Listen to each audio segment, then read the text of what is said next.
producto elaborado para representar la obra de Julio Cortázar, Rayuela, es un arte gráfico con técnica de línea continua representando la esencia captada en lo personal de la antinovela.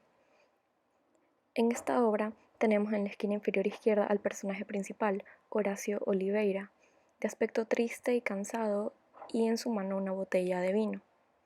Mi interpretación de este personaje es que es un hombre bastante cansado, pero de todas formas es una persona bastante inteligente, muy lógica y muy razonable, pero esta inteligencia que tiene puede llegar a confundirse incluso con frialdad. Aparte, es un poco complicado de entender que él en ciertas partes de la novela presenta ciertos desequilibrios mentales que se van volviendo notorios al avanzar con la historia. En mi obra gráfica, de la mente del personaje están saliendo como una especie de nubes de pensamiento, que quiere decir que él está teniendo una especie de sueño, recordando prácticamente los momentos más destacables vividos por él mismo en el desarrollo de la historia. La novela en sí es algo compleja de entender, por lo que mi obra gráfica está representada por la forma en la que yo pude llegar a comprender la novela, que es la forma en la que es recomendable leerla. En primer lugar, en la parte superior izquierda tenemos la ciudad de París, que es donde empieza la historia de nuestro protagonista. Sobre ella están representados los amigos de Horacio. Ellos formaban parte de un club que habían formado llamado el Club de la Serpiente. En este club ellos se reunían a discutir acerca de obras o libros que ellos habían leído. Es pertinente aquí hacer una pausa y aclarar que en la obra se encuentran distribuidas 3 serpientes. Estas, para mí, simbolizan la inteligencia de Horacio, que en cierto modo, aunque sea una cualidad bastante admirable, fue lo que lo llevó a su perdición. En la esquina superior derecha tenemos a la maga. Ella era la amante de Horacio en París. Él de vez en cuando la trataba de forma despectiva, quizá algo insensible, puesto que, aunque él la quería y en ese momento no lo sabía, habían muchas diferencias entre ellos. Em, la mayor de estas era el hecho de el intelecto y que ella quizá no era una mujer tan culta como él hubiese deseado para él mismo. Entonces esto lo llevaba a tener con ella ciertas indiferencias y discusiones. La maga tenía un bebé y este bebé sufría de una enfermedad.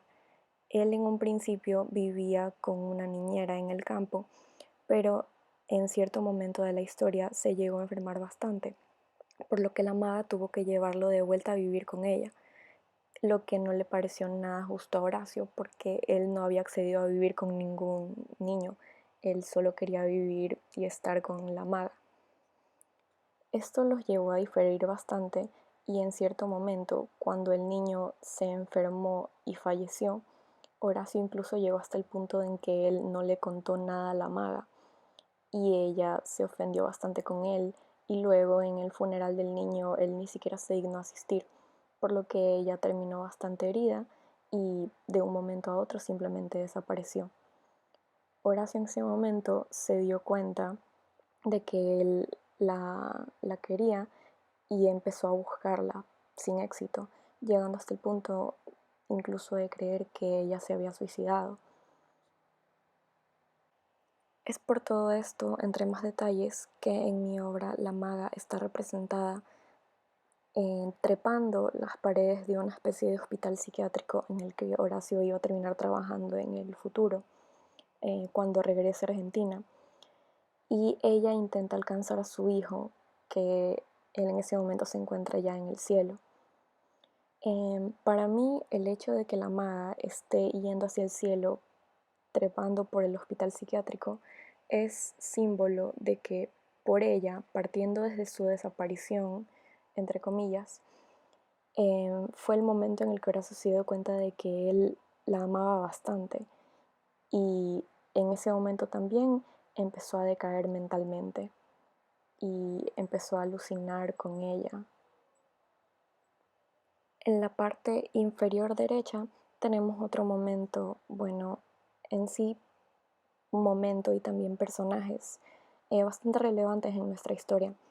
En primer lugar, este es el punto o la segunda parte de la historia, en la que Horacio finalmente regresa a Argentina y se encuentra con un viejo amigo y con la esposa de este, que aunque no tenían una buena relación, igual estaban juntos. Cuando Horacio ve a la esposa de su amigo, empieza a tener alucinaciones con la maga porque ella le recuerda bastante a la maga y empieza a hacerle proposiciones y como queriéndosele declarar. El amigo notaba algo extraño, pero no decía nada. De hecho, este amigo incluso lo ayuda a conseguir empleo en un circo. E incluso cuando ese circo quebró, él, la esposa y Horacio se fueron a trabajar a un hospital psiquiátrico. En algún momento dado, Horacio llega al colmo de su decadencia psicológica y él finalmente ya harto de tener tantas alucinaciones con la esposa de su amigo y la maga, se le termina declarando a la mujer y la besa. Ella lo rechaza y Horacio, asustado, pensando que el esposo de la chica lo iba a matar, termina asomándose por una ventana en ademán de tirarse.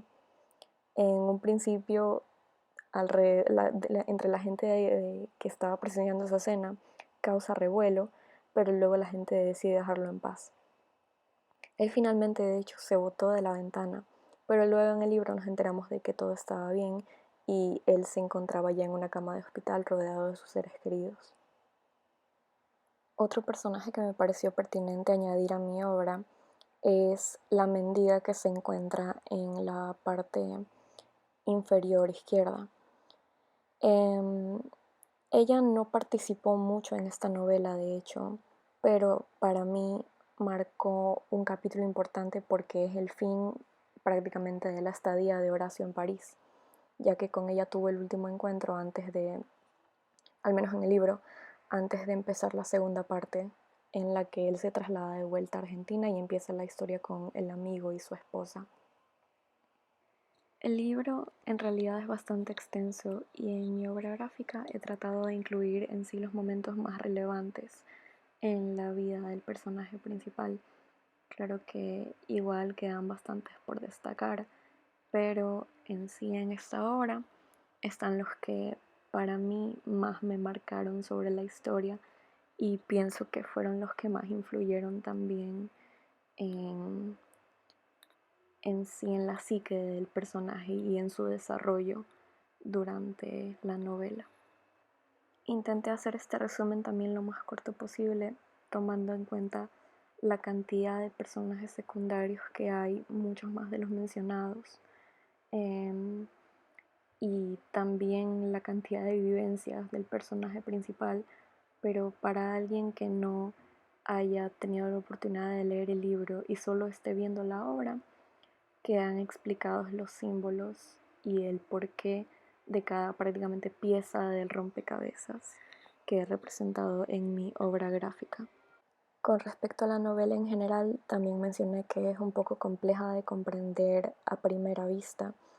Entonces, para mí, la mejor forma de representar el impacto que provocó en mí la novela, más que como una rayuela, yo lo interpreté como un rompecabezas, puesto que leyéndola sin saber lo que uno sabe sobre el orden específico de los capítulos, una persona en realidad no entendería muy bien por qué los capítulos saltan de un momento a otro sin razón aparente.